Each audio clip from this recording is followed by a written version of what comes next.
Hotep, Hotep, Hotep. Or I should say ETM Hotep. Welcome to the Sesh mdw-ntr YouTube channel. This is your brother Wujau mdw-ntr. Again, my name is pronounced Wujau. And I noticed for a long time that a lot of people mispronounce my name. And it's not a, normal English name, of course. So I don't expect everyone to get it right all the time. But it's just funny sometimes that the way people pronounce it with letters that don't even exist in the spelling of my name. So, I don't take offense to it at all. I always try to correct people, at least at first. But sometimes after I correct, people still say it quite differently. But anyway, so my name is Wujao. Welcome again, ETM Hotep. That means welcome and peace. Tonight is a quick, it's Friday, and on Fridays we normally do freestyle Fridays, but we used to be consistent. When I say we, talking about the Sesh mdw-ntr as a collective group, we were consistent for a very long time, and we basically demonstrated time and time again the transliteration and translation method, which includes 4 steps. It consists of 4 steps, and our Freestyle Fridays were demonstrations of those 4 steps, but we called it Freestyle Friday because we didn't use books. So it was a fun exercise to see how much we retain, how much information we retain, how much we know, and so on and so forth. So please let me know that you all can hear me, and I'll proceed, with tonight's quick discussion. And I want to make sure I'm not buffering, or make sure you can hear me, make sure you can see the screen. So if someone can let me know, then I'll keep on going. All right. Because for some reason my screen is buffering, so I just want to make sure that I'm not having any technical issues here. All right. So someone please let me know that. But in the meantime, again, so what I want to do tonight is I want to just focus on, or I guess emphasize, step 4, because whenever we do these transliteration, translation streams, Freestyle Fridays, we really focus on the first 3 steps, and we kind of merge the step 3 and 4 together, and that's because we're freestyling. We're not using the books, and so step 4 kind of gets we kind of toss it to the side like it's a stepchild, so we never really emphasize step 4. And so today I want to just show you all what step 4 is about, and how step 4 is a very serious step. We can't take it lightly at all. Okay, so someone did say it's buffering, and it's good now. All right, so I hope that everything is fine. All right, so I'm gonna keep on going. All right, so tonight I'm gonna focus on step 4. So I'm just gonna go through a quick exercise with you all, and so I need you all's participation. Those of you tuned in, up late Friday night. Of course, we are in the quarantine era, shelter in, stay at home, and everything. But I noticed that some places are starting to relax on some of the suggestions or advice as far as sheltering in and staying at home. So you all continue to be careful, continue to exercise good hygiene, of course, and it's better to be cautious and use preventive measures than to slip up and contract the virus. That's the outbreak of the SARS-CoV-2, and then try to do something after the fact. All right, it's always good to err on the side of caution, especially when it comes to your health, life and death, and so on and so forth. All right, so y'all continue to do that. But all right, so I'm gonna move forward. But now I need you all's participation. So I know there's a delay in between what I'm saying and the chat. So, and I don't like that dead airspace. So I'm gonna keep talking, but I'm gonna need you all's participation. All right. So what I have on the screen is the basic transliteration and translation method that you all should be very familiar with by now. We've been showing it for years. The only thing I added to this is what you see in parentheses. So step 1, all the steps are the same, but I just give a brief little explanation in parentheses of what those steps are basically entail. So step 1 is an observation step. Step 2 is data collection. Step 3 is pattern recognition. Step 4 is applying grammar. So Don Williams had it correct, applying grammar. So, but what these all mean is step 1, you're going to observe, and in your observation, you're going to determine the direction in which the glyphs are to be read. Step 2, we call it a data collection step. Why? Because you're going to identify and document each individual glyph. All right. Step 3 is called pattern recognition, because you're going to group the glyphs into the patterns that form the words within the language. And then from those words, you're able to search them in dictionaries. All right. So that's step 3. Step 4 is to apply grammar and to come away with a sensible translation. And since we're translating from Rodney Kemet into English, we have to be competent in Rodney Kemet's grammar and English grammar so that we will be able to have that smooth transfer. That's what it calls transliteration. Trans means to move. All right. So we're moving meaning from Rodney Kemet over into English. All right. So what I want to, so like I said, when we do these freestyles, we gloss over step 4 because we merge step 3 and 4 together. And today I want to just show you a little bit more about step 4, why step 4 is something that we cannot sleep on. None of these steps you can. All right.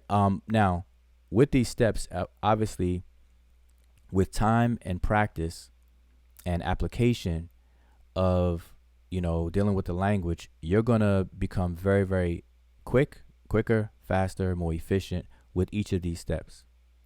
As a novice or a beginner, each one of these steps may seem, a bit complex, may take you quite a bit of time.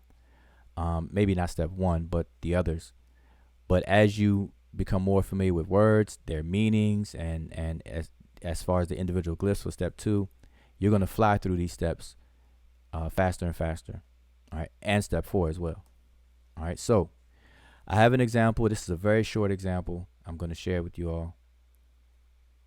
Let me get my cursor on over here.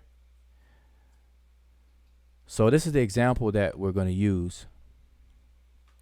All right. So what I want you all to do, so this is where I need you all's participation. So as far as step 1 is to observe, right? And we're going to determine the direction in which the glyphs are to be read. So here's the example here. So what I want you all to do, let me see if I can make this, trying to see if I can number this or something just to identify it for you all. Okay, well, I just put my cursor here. You all should be able to see my cursor. In this first example here, this first one here, I want you all to tell me what is the direction and the orientation of this example. All right, so that's the question I'm putting forth to the chat. What is the direction and the orientation of this first example, number 1 here? All right, so I'm expecting 2 answers. All right, the direction and the orientation. Okay, and so, like I said, I know there's a quite a little delay between me talking and you all being able to respond. So in the meantime, I'm going to see if I can actually put something here that I guess I'll call this the blue one. Just so I just want to be able to label this, I guess.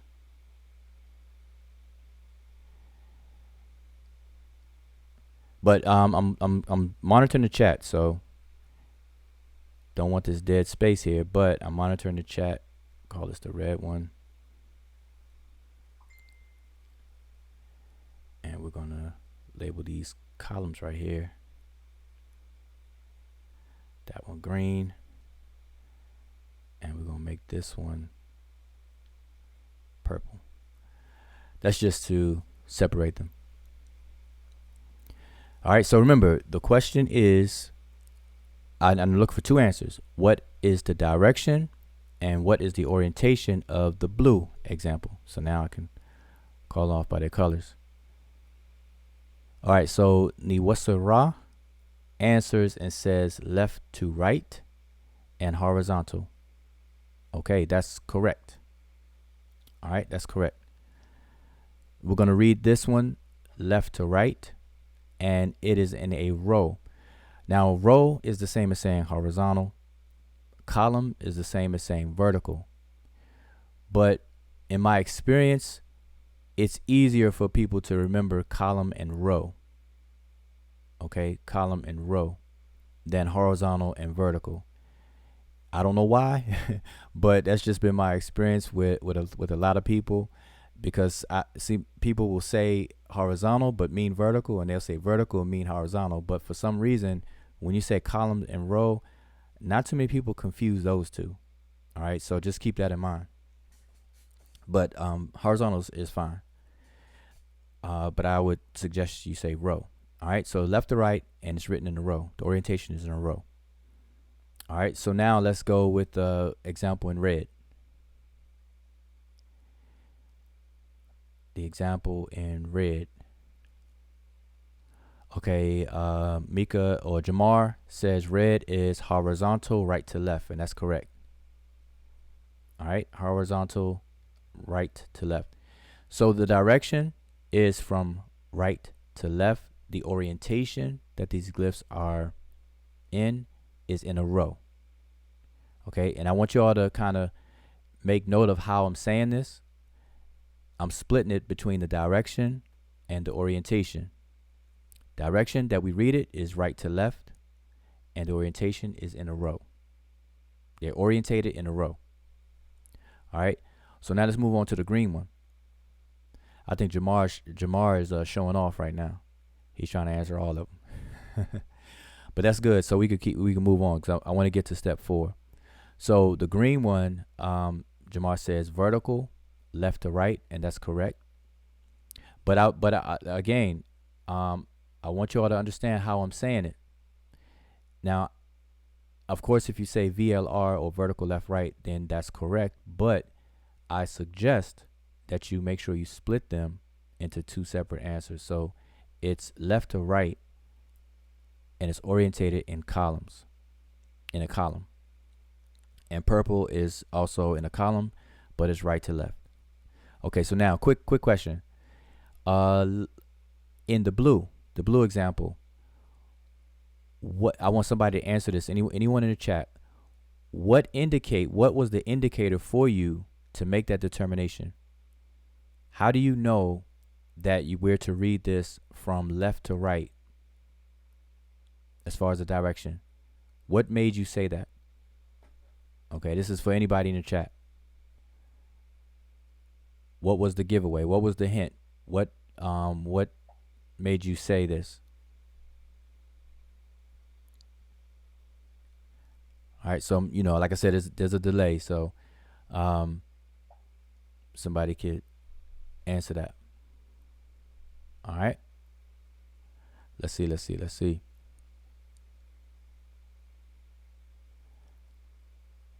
Real quick. And I don't know, this delay is probably pretty big.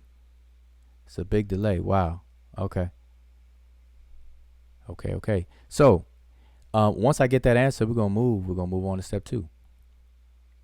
We're gonna move to step 2. Move it. Move it.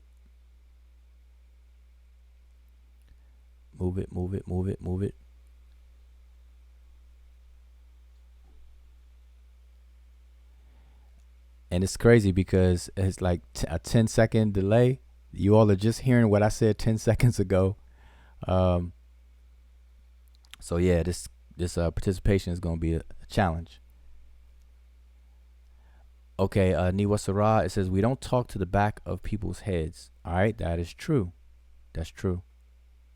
The way the people and animals are facing. That's true. Okay, so that's good enough. All right, so let's move on. So let me reiterate that though. We always read into the glyphs, and the easiest way to remember is that the same way we talk to each other, we talk to each other's face. We don't talk to each other's back of people's heads or anything like that. You have to pretend that you're talking to the glyphs. So for the blue example, this kneeling man with the hand extended is facing to the right. Excuse me, facing to the left. So you're gonna read into the glyphs as if you're facing him. The bird is facing to the left. You're gonna read into it, so you're gonna face the opposite direction. You're gonna be reading into it. The owl, and so on and so forth. All right, easy enough. Easy enough. All right, so now. So what I'm going to take only one of those examples. And by the way, if you all didn't notice already, all four of these, blue, red, green, and purple, all four of these is the same set of glyphs, the same excerpt of text. Okay, so these are all the same. All right, so I'm just going to use one to continue. So here is the same sample text. And then we're going to move on to step 2. Now, step 2, I'm not going to take a long time. I'm not going to take time to look up in a glyph list or anything like that. I am expecting you all to be familiar with that somewhat. So I'm going to fly through this. So for step 2, what you're doing is you're going to identify each glyph. And like I said, the more you're familiar with this, the more you practice, the more you apply this and, go over different texts and put it to use, you're going to start recognizing glyphs, from memory. And at least at this point, even as a beginner, when you're ready to sit down and take a stab at trying to transliterate and translate, there are certain glyphs you're going to already memorize, and those are what's referred to as monoliterals. These are the glyphs that stand for one consonant. All right, and there are 25 in number. And a few of them have variations, like the quail chick for W. There's a coil glyph that is used to replace that or to swap that, depending on where it's written. The water ripple for the N, as in Nancy, is swapped out by the red crown, and so on. All right. But there are 25 positions or glyphs that you would have to memorize. Okay, it's mandatory. All right, you cannot do this without memorizing at least those. If you can't do that, then this is not for you. I'm just gonna tell you straight like that. All right. So anyway, let's fly through these, and you all can type in any ones that you recognize, but for the sake of time, I'm just gonna fly through them. So even as a beginner, the first ones you should recognize immediately are the monoliterals. So we have an open mouth. So let's identify the monoliterals. Open mouth, cup and handle. Now this coil here would replace the quail chick, and you may or may not know that. All right. So you get a pass on that one. Another open mouth.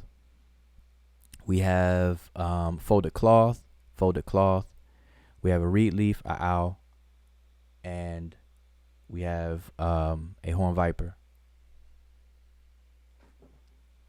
All right, so those are the monoliterals, and then so those should be immediate. You should automatically, recognize those just based on where you are in your study. Then the other ones, you'll start to grow and learn more about them as you go. All right, so this one is the arm with the conical loaf in it for the as a biliteral. For D, we have a kneeling man with the hand extended. Usually we would know, we would come to learn to know that this is usually a determinative or representative of a pronoun. We have this outline of a building, a structure, enclosure for biliteral per, PR.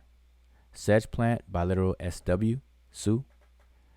Pintail duck, a biliteral, sa, S capital A if we transliterating in matter decodage. We have this seated venerated elder or elder that is usually for a triliteral or a determinative, usually for a determinative.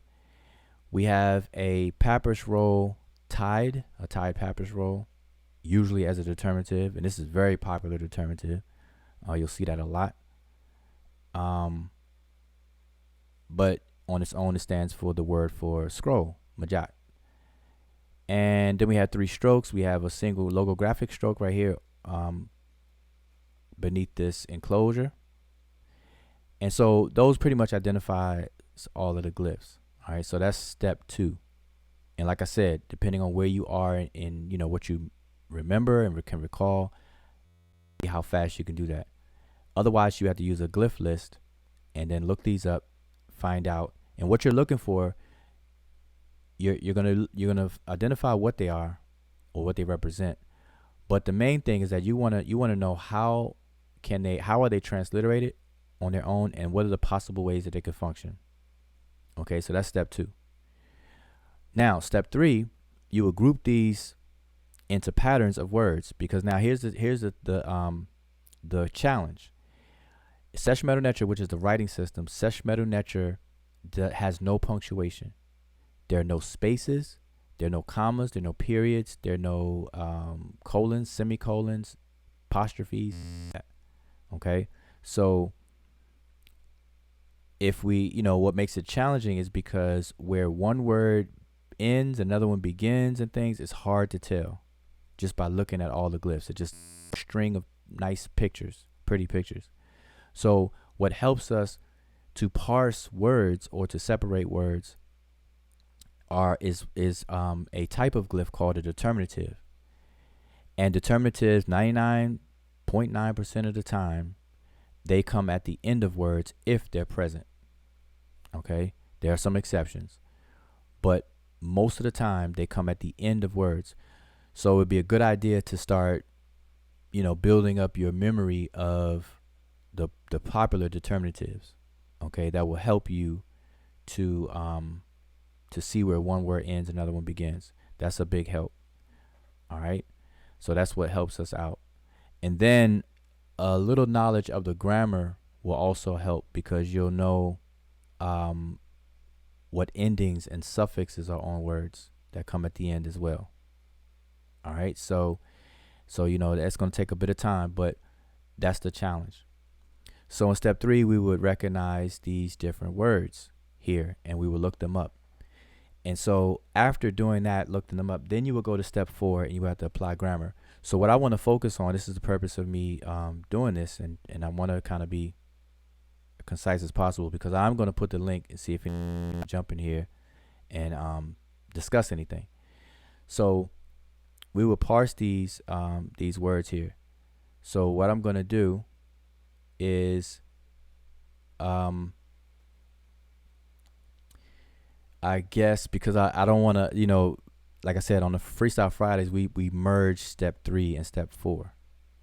So what I want to do, let me see if I could switch this up here a bit.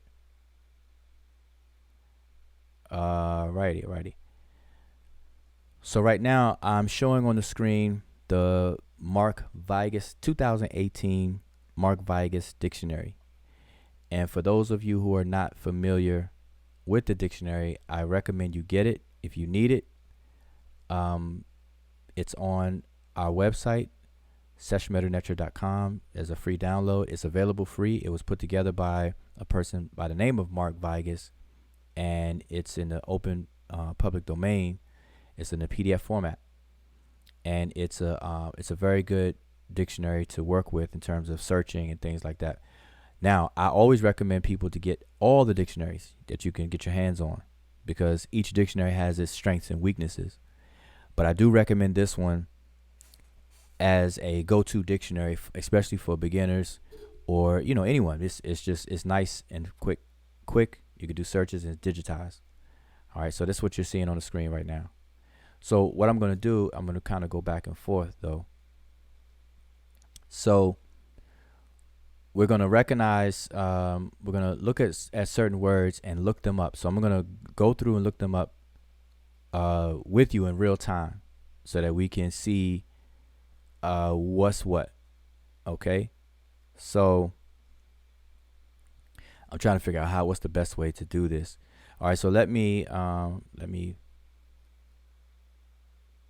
right. So hopefully you all can still see my screen. So we're going to parse this up and identify the word. So this first word over here is the word ready. Okay. So we're going to look that up. As a matter of fact, now the transliteration system I am using here is the diacritic transliteration system. There are two main systems: manual decodage, which is case sensitive, and then diacritic. All right, so but that's another quick conversation that I want to save time from having. So this first word we're going to say ready. Okay, and then we have these first two glyphs, ready. Then we have a cup with a handle, a coil, and a kneeling man with his hands extended. So this will be a K, W, and an I. All right, so I'm going to add that on to this ready here. KWI. So that's this first grouping here. All right. Next, we have this open mouth, which is the preposition. Most people pronounce it because there's just an R there. All right.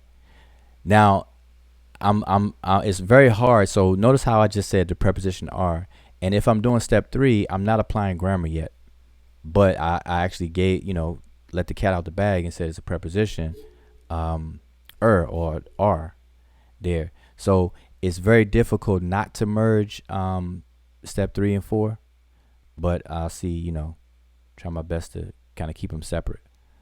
So this next word here is per. So I can keep that R right there and put a PR. Okay, per or per, depending on who you talk to, how they pronounce it. And by the way, just a quick statement on pronunciations. The way that we pronounce these words today is not, it should never be taken as the claim is being made that we're pronouncing them historically accurate.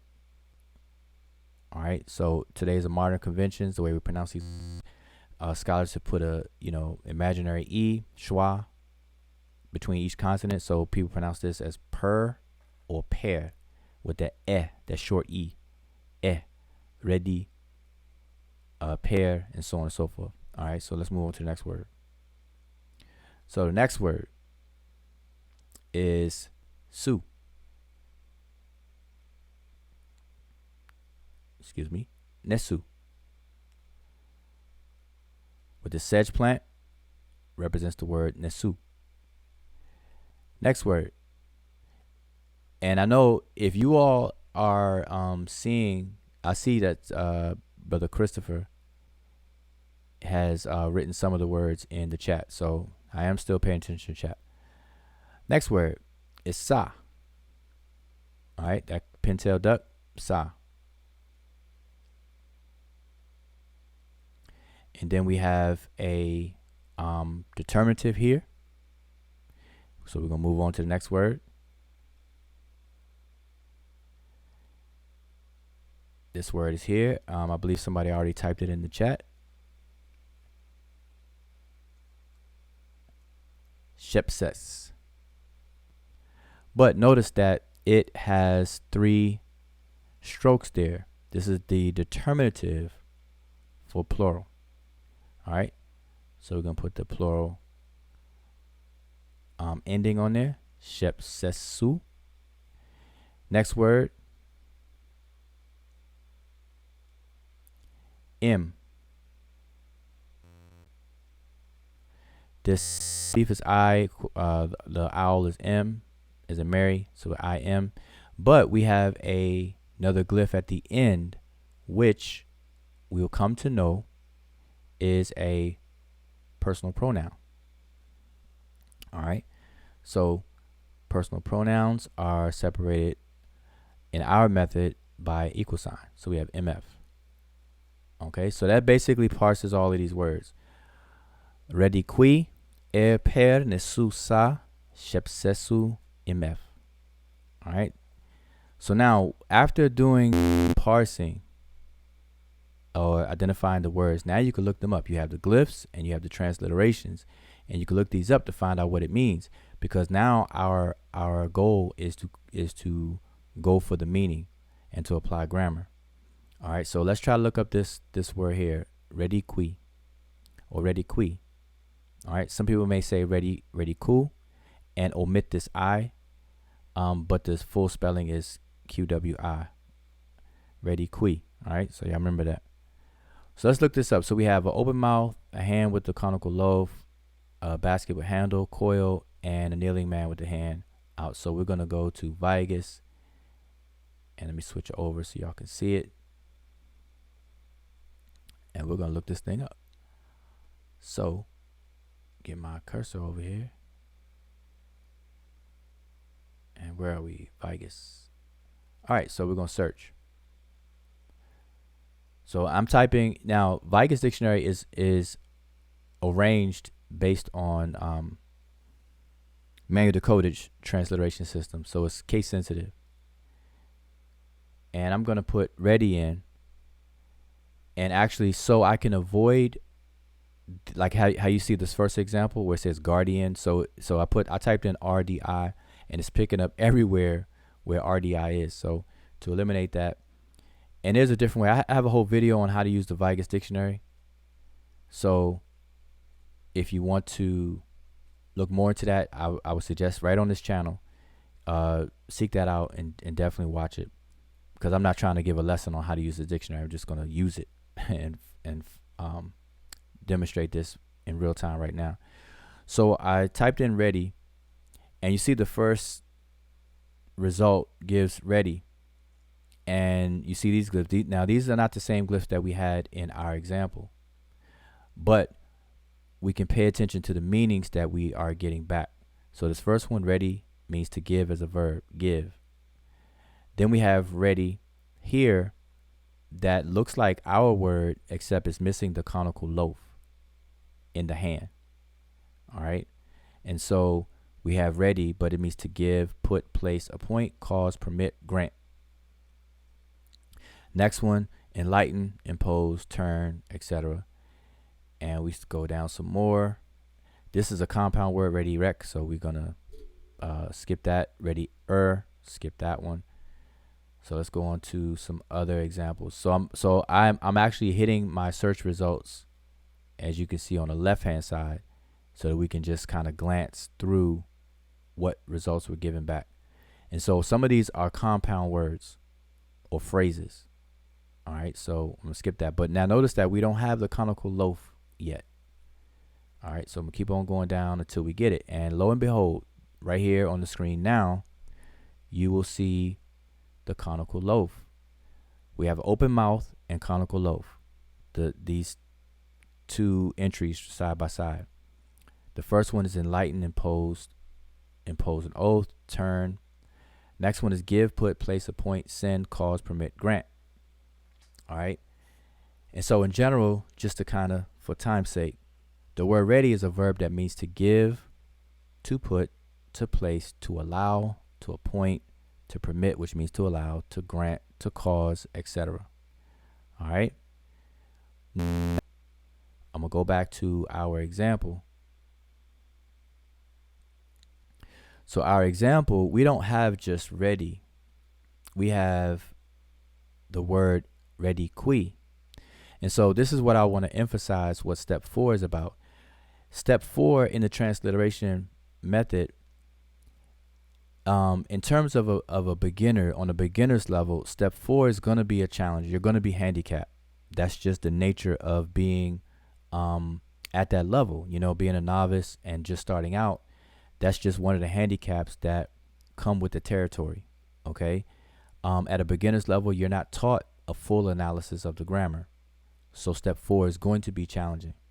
And this is why a lot of people who venture into learning and they stay at a beginner's level, when you see them do translations, they're going to translate basic stuff in a basic way. They're just going to find words they recognize, look them up in dictionaries, and then just copy the meaning out of the dictionary. And it's not going to sound very nice in English when you lay it all out, you know.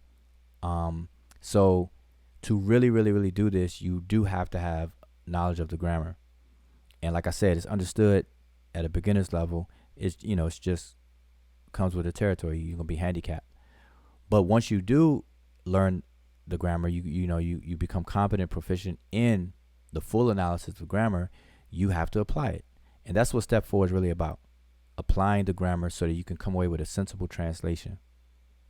So going back to our example, ready qui, when you know the grammar of the language, you'll realize that the root of this, or the stem, I should say, of this word is ready, and it means what we saw it mean in the dictionary: to give, to put, to place, to allow, permit, to grant, etc. But this ending on here, qui, this is a special ending, and it's referred to as a stative ending.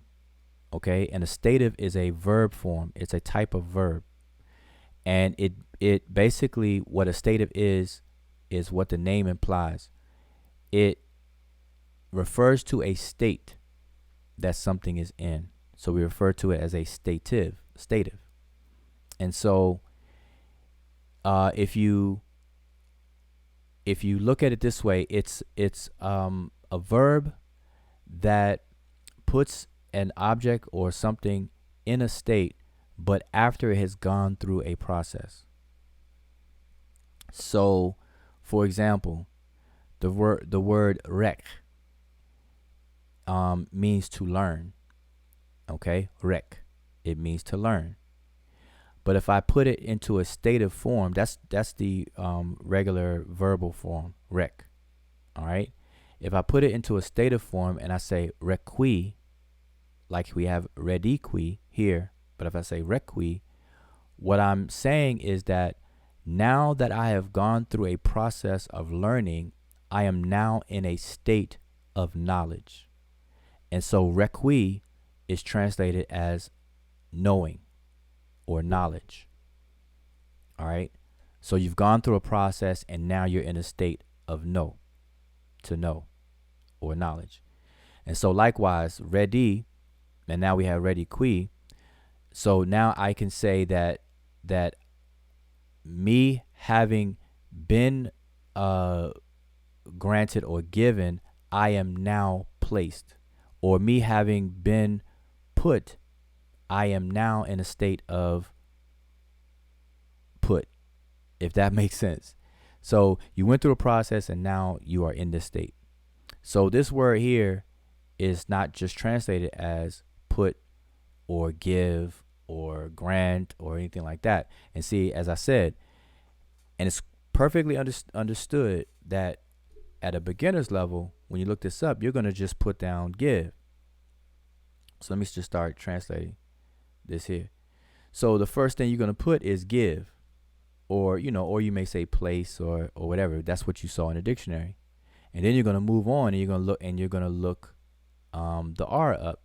So let's go ahead and look up this R by itself. Okay, so let me switch back over, because I want to show you all what's at stake here. All right, so going back to Vigus. Now, what's going to be a challenge for me is that when I type in an R for it to find an R, it's going to find every single R in here. So what I'm going to have to do is I'm going to have to trick it. And I'm actually going to have to look it up with Gardner code. Now you see what I'm doing. See, I'm doing this in real time, and these are the things that you have to do. And see, when you do this kind of stuff, you're gonna have all the little cheats to that's why if I tell you to do it one way, I also have to tell you the many other possible ways that you can do it, because it depends on the circumstances. So here I'm looking up the preposition which is just the letter R, if I were to search R, do you know how many R's it's going to find in this dictionary? Just, right here in the, like the word drink, it's going to find the R in the word drink and everything like that. So I have to trick it to find just what I'm looking for, or I would have to just type in the Gardner code, which happens to be I believe D21. And so if I search by D21, then I'm going to get everywhere D21 is. So like, for example, this word here, semi-er, which means memorandum. Notice that the second glyph is D21, and that's R, but that's not what I'm looking for. I'm looking for R by itself. So I'm going to quickly go down for the sake of time.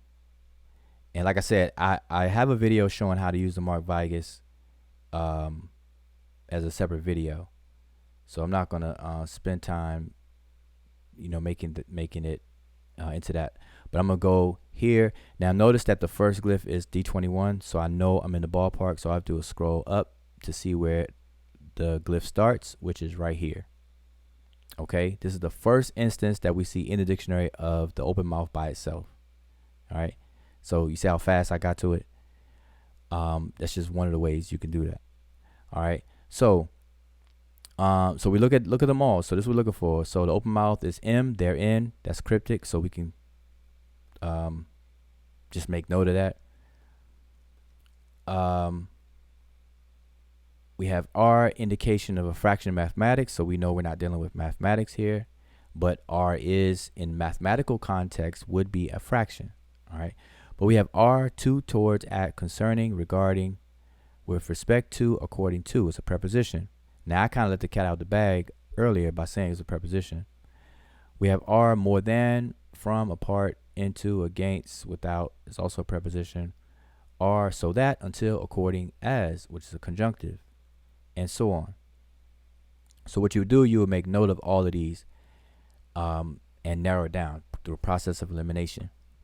Okay, so for the sake of time, we're gonna use this one here.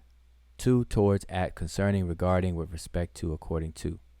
All right, so if we go back over to our example, what you would end up doing is you would translate that R just as what you saw. So you would say to towards, but I guess I'll put towards. Give place to towards. All right, so that's what we have so far. Let me move this over a bit. Give place to towards. All right, per. With the logographic stroke, we know that's going to be easy because it's going to be a word. So let's look that up. Let me switch it over. So I'm going to speed this up a bit.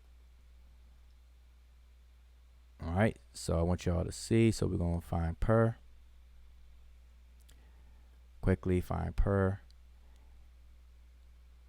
And we're going to go down to find it.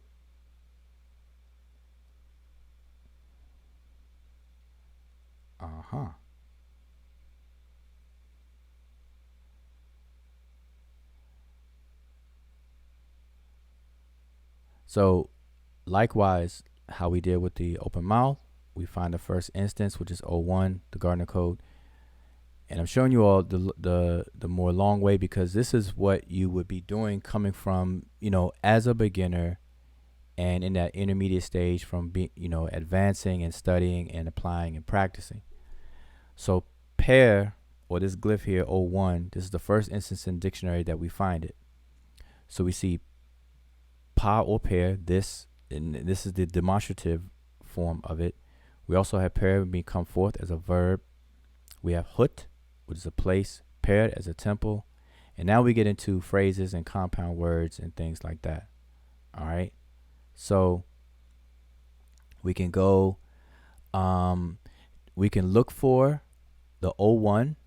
And remember, ours is the 01, which is this enclosure. And then we have a single stroke under it. So notice that this one has a single stroke and the Gardner code is Z1. So what we're looking for is 01, Z1, side by side. 01, Z1.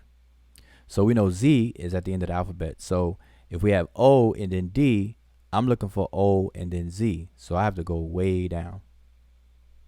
I had to keep on going down, down, down, down. So I'm looking for O and then Z. I'm still at O and D. So I can go way down. So I can keep scrolling, or I can find this faster, but I'm showing you all this way because this is the most likely way that people at, beginners level are gonna do it until they get used to the other, what I call cheats. All right. So now we at O and U, but we're looking for O and Z. So we're gonna keep on going, and voila, here we are. This is the first instance of O and Z1. All right, and put my cursor here. So now we have the enclosure and then a single stroke. But this first one is the demonstrative, just like it was when it was by itself. The next one is pair, means house, household, palace, temple, field, sports field, etc. All right, and the rest are getting into phrases and compound words. So here's what we're looking for. Per, it means house, household, palace, temple, etc. So let's go back over to our example. And that's what we're going to translate it as. So let me get this over here properly. So we're going to translate per as house. Let's just put house. Okay, got to move this over. I guess I can put them up and down. So you're going to see that per is house. So give place to towards house. And so for the sake of time, I'm not going to go back and forth with the bias. I just wanted to show you all that. That would be step 3. So I'm going to go ahead and translate these words. Well, actually, that will kind of defeat my purpose. So let me go ahead. So let's do it. So y'all, hopefully y'all got time. I'm sure y'all have time. It's Friday night, right? All right. So I guess I'll do the next ones, but I want to get to Shipsesu and MF. But Nesu is king or royal. When you look that up, you're going to find it means king or royal. So I'm going to put royal. Sa is a word for sun.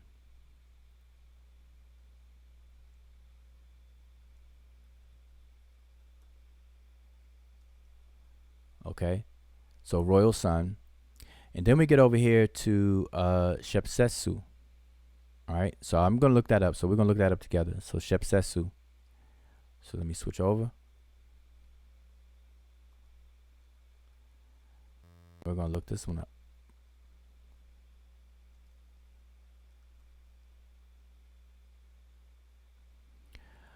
All right, so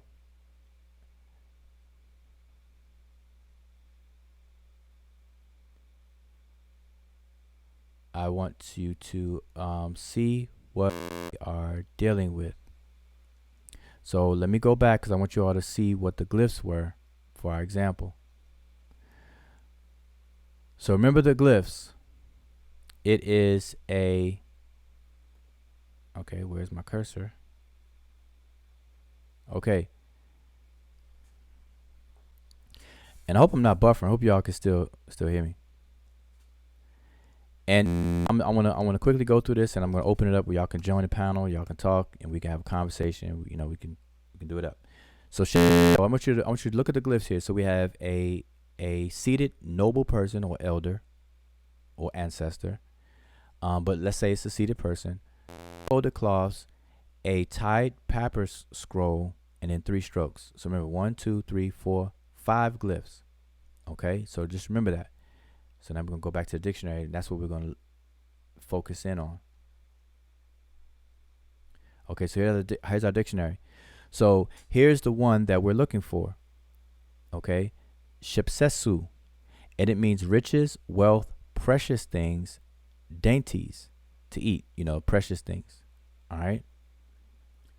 So and it's a noun, and it deals with food. So it's like riches, wealth, things that are precious, things that are, you know, quality, and so on and so forth. All right.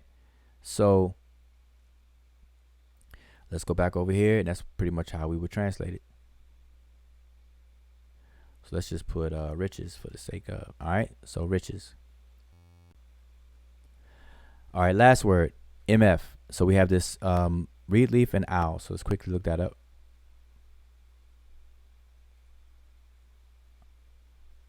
Oh, you all couldn't even see what I typed in. So basically, I just typed in the word riches. So I'm just flashing over to that. And now we're going to look for the reed leaf and the owl together, spelling the word im, I-M. So let me switch back to dictionary. All right, so we're going to look for that. And notice that I am, again, it's one of those things that I'll probably find a whole bunch of them of. And there's a faster way to get to it. But like I said, these are cheats that I go into in a whole nother video. So I don't want to take the time up to do that. So we're going to go here. So we're going to find this very, very quickly. The reed leaf is M17. So I can quickly look on my results here and find the reed leaf, which will be here, but I'm looking for the owl, and the owl is G, so I'm looking for M17, and then the owl is G17. So it's D. I know G comes after. So here's the first. Let's go to the first instance of the reed leaf and the owl. Just simply scroll up, and here we are, right here. Okay, first instance of the reed leaf and then the owl. So notice that M means there, therein, therewith, therefrom, among, about, in, on as an adverb. Another entry has with by means of, from, out of, as, namely, when, as, though, together with, etc. Okay? So it's an adverb. So we would note that and document that. Let me switch over so y'all can see what I'm doing. So we go over here, and that would be our final word.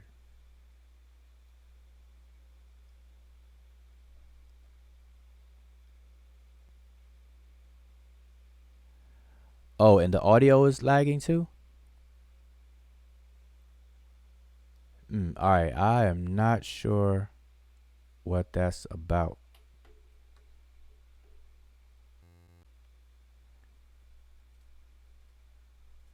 So that's going to be real weird when people are watching this video. I have to look into that. So hopefully you all can we can still get through this.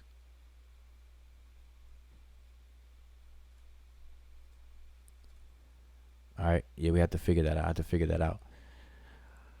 So, okay. So this last word is, we're going to say therein.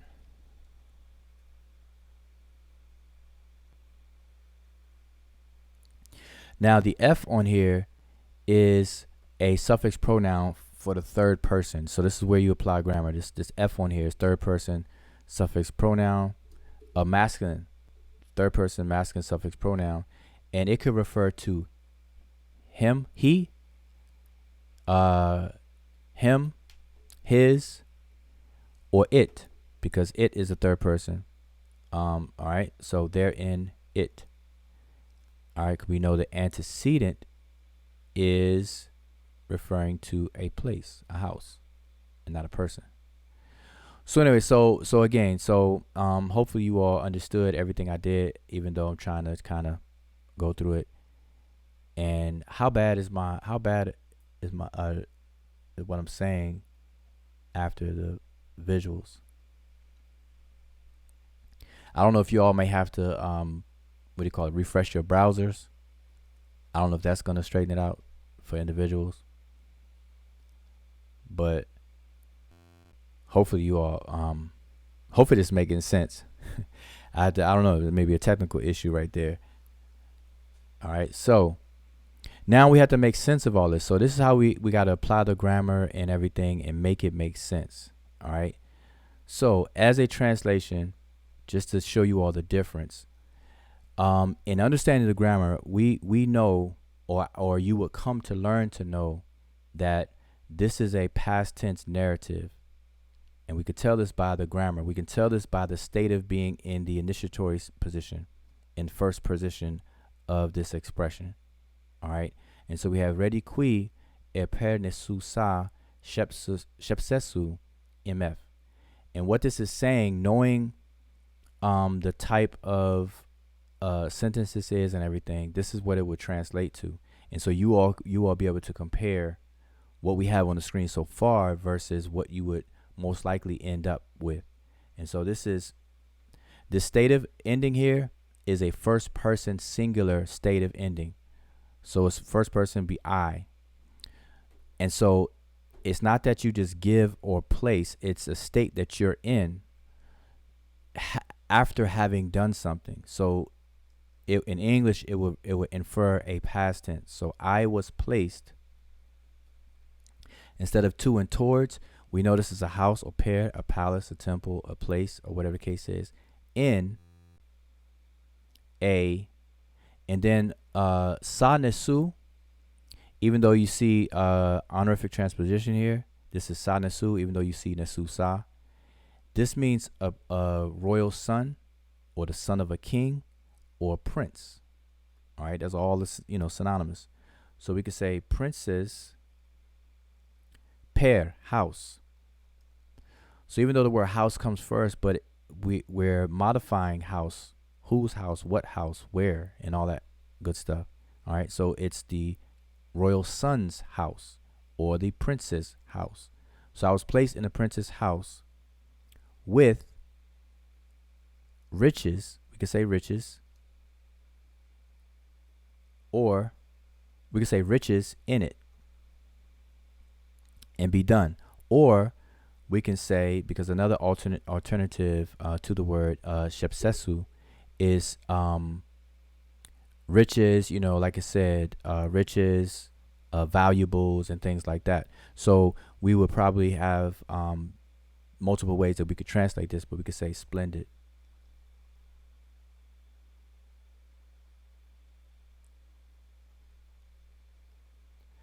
With splendid things in it.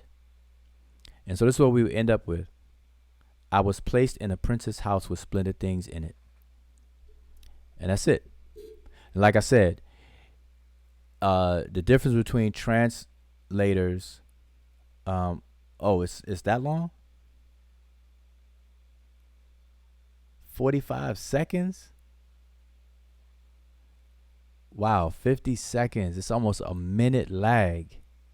Listen, I apologize for the lag, and I'm gonna find out what the problem is with that, because that is crazy. So, but I'm gonna end it here, right? I just want to do all the difference between and how the challenges that you're gonna face in doing this, and it's nothing to worry about, because as you learn, you whether you take a course with me or with some other competent teacher, you're gonna learn this. Okay, so it's not that it's something that's too difficult or whatnot. But I'm just highlighting the challenges that you would face, because not only it's one thing to just recognize glyphs, it's one thing to be able to, okay, I see that word, and you can look them up in dictionaries. But now you have to really get into the grammar and understand the grammar of Rodney Kemet, and have a good command over the grammar of English, so you know how to bring meaning from Rodney Kemet over into English. Okay, so this will end up being I was placed in a prince's house with splendid things in it.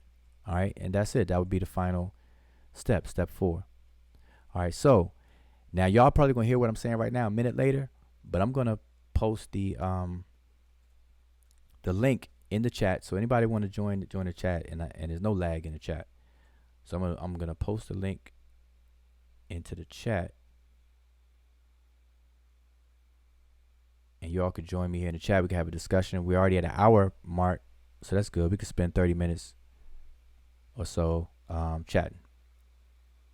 All right, so give me a second here, and I'm gonna post it.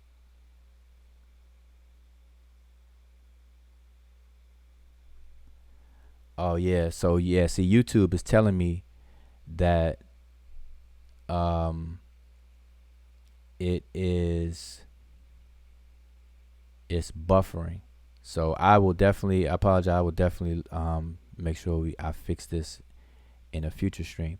And actually, I'm gonna tell you, if any of y'all are YouTubers and you all are streaming live, YouTube has taken away its classic studio, and now they have this new studio. Like, you go to your back end of your YouTube channel in the studio. So now they've completely done away with the old classic studio, and they've implemented the new studio, and so it's a little bit different. And so it's gonna take me a minute to kind of get used to this one, and because of that, I'm having these little glitches.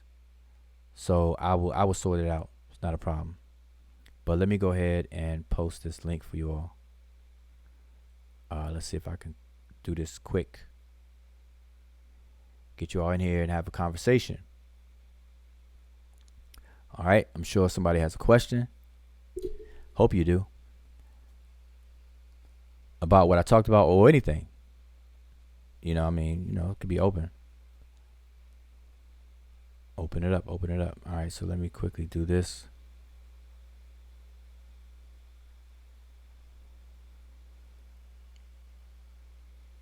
Yeah, and there's definitely a lag here.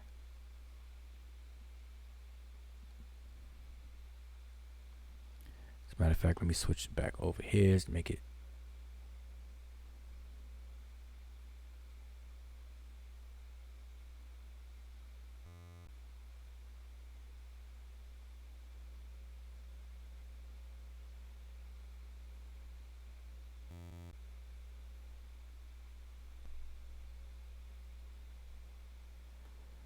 All right, I'm posting it as promised.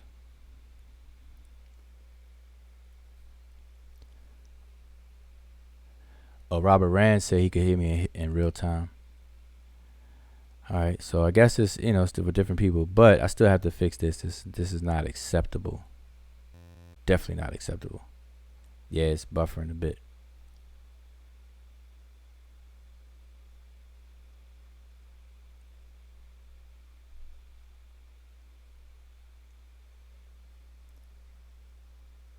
Well, so 2 minutes now. All right, I mean, I know it's buffering now. I don't even need to figure out how long away is it. It's just terrible. It is terrible. I already know it's terrible.